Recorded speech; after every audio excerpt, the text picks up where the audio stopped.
Hey everybody, welcome to this week's weekly card reading. I am Allison. I am an intuitive and a spiritual coach and mentor. And I am here to give you some guidance for your week ahead. So I have two messages, and you just need to pick if you are drawn to message 1 or drawn to message 2.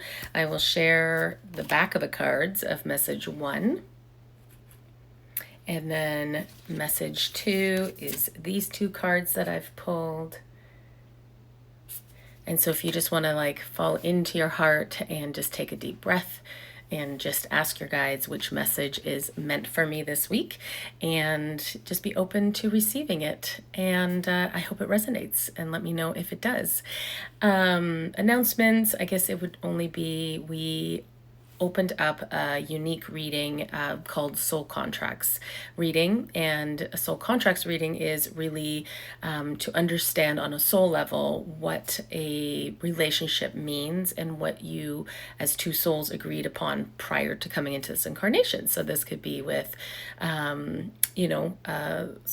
lover, somebody that you're in a relationship with or have been in a relationship with, family, friends,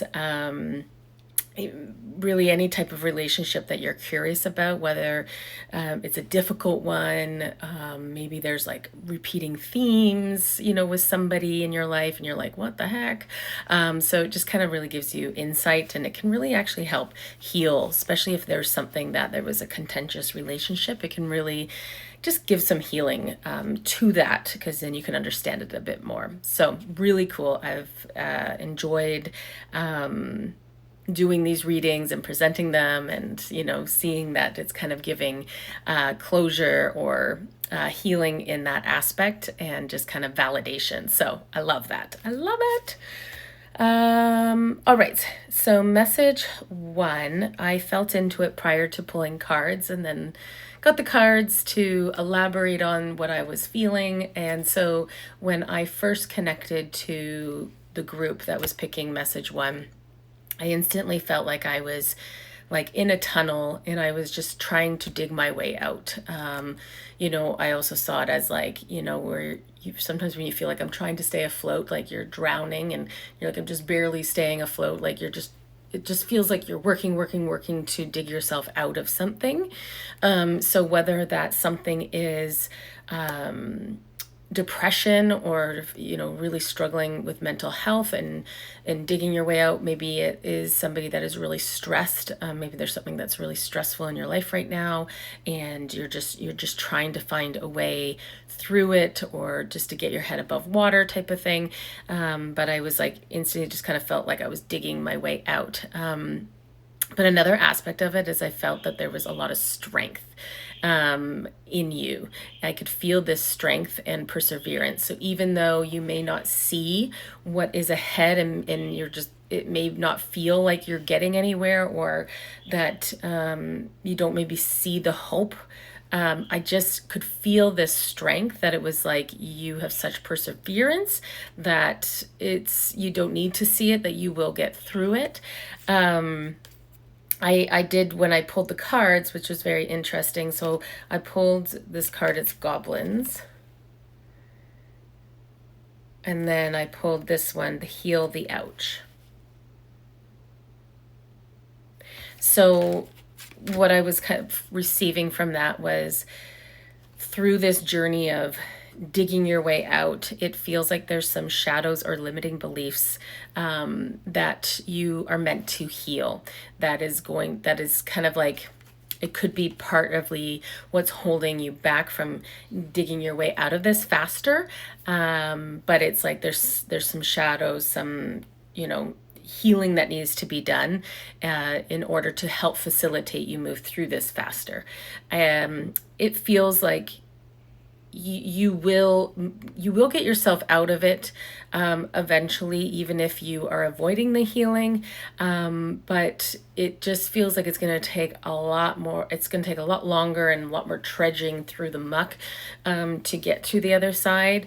Where if you are to face some of these shadows, some of these limiting beliefs and old programming right now, it's going to expedite it a lot faster. So maybe sit with that to see is there something that keeps kind of coming up and, like a repeating pattern or something, and you need to just kind of maybe sit with it, sometimes going into meditation and just asking for guidance on what it is, but typically spirit is always, they're showing it to you, or there's just something that's been repeating, so stick with that part. Okay.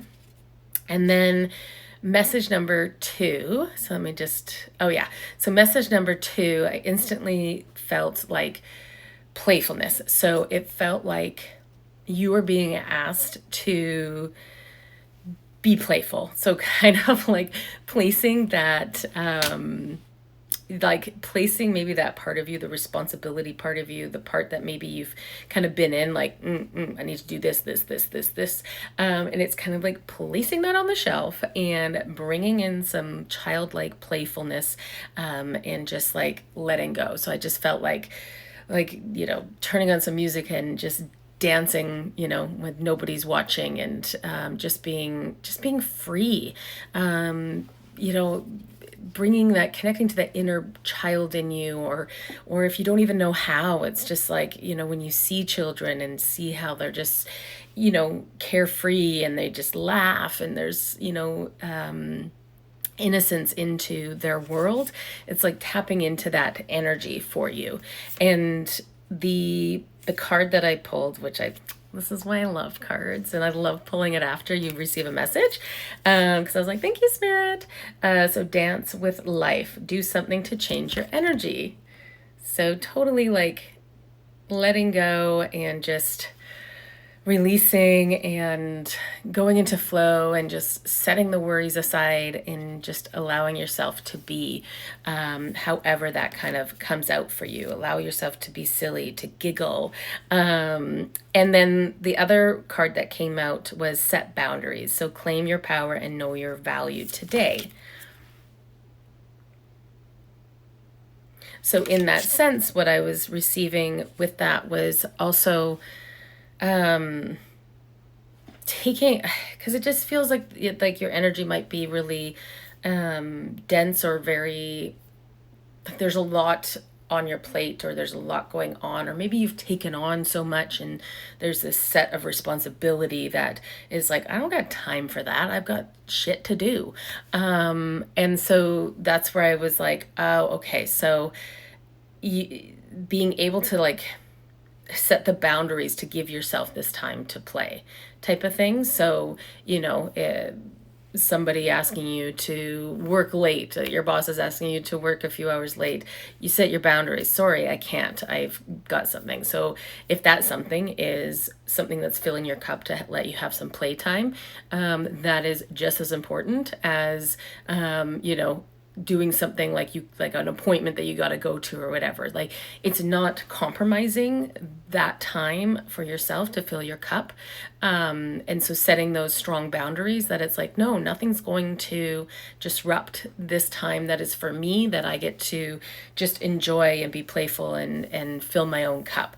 It just feels like this is really needed right now. Like, I feel like I just want to shake your energy to kind of be like, let's just like shake off all the, the dense energy or the worries or the stress, and just like shake it off and to go, and to remove it from you. But that's where it's kind of like, that's where Spirit's kind of being like, this is where they want you to kind of shift your energy by being playful and doing something. I keep hearing the word silly, and I'm like, what do you mean silly? But sometimes like silly can be like playing your kids, games like the PS5 or Nintendo or something, what I mean? Like silly, and really getting into it. And that popped into my head because I was just playing it, a game the other day that was, very, very geared towards children, and I loved it. It was so much fun. I was laughing, and it was just, some of these things, they can bring you back to your inner child, can then just lighten, and bring so much joy within your energy, and just kind of give you that oomph that you need. So I hope you guys have a great week, and I will see you next week.